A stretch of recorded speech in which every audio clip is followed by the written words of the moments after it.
नाज़रीन खबर शामिल करते हैं कराची से। शालतीर थाने की हदूद मुर्गी खाना बस स्टॉप के करीब 2 कमसिन बच्चियों को अगवा करने वाला दरिंदा सिफ्त आदमी अहले मोहल्ला की बरवक्त कार्रवाई से पकड़ा गया।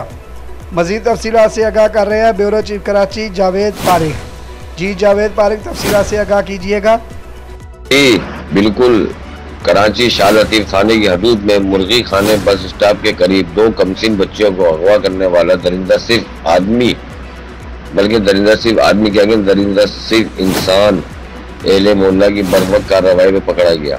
तफसीलात के मुताबिक इस दरिंदा सिर्फ आदमी ने 2 कमसिन बच्चों को गुलिस्तान जोहर के पास वाक़ परवान गोट के इलाके से रिहायशी बच्चियों को अगवा करके शालतीर थाने की हदूद में मुर्गी खाने बस स्टॉप के करीब ले जा रहा था। तो अहले मोहल्ला की मौजूदगी में लोगों ने बच्चियों को रोने पर उसको रोकने को कहा।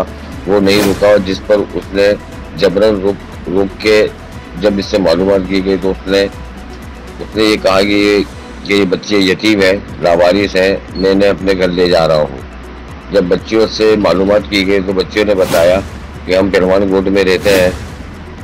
लोगों ने बरवक्त कार्रवाई करके 15 पे कॉल करके पुलिस को बुलाया। पुलिस ने फौरी तौर पर इस दरिंदा सिर्फ इंसानों को गिरफ्तार किया और बच्चियों को भी अपने साथ थाने ले गए। कार्रवाई के बाद बच्चियों के माँ बाप के हवाले किया जाएगा। हमारी दरख्वास्त है सिंध हुकूमत से कि इस शख्स को इबरतनाक सजा दीजिए, इबरत का निशान बनाया जाए। Mohammad Javed Parikh, bureau chief 29 news Karachi. जी जावेद पारिक, आपका बहुत शुक्रिया।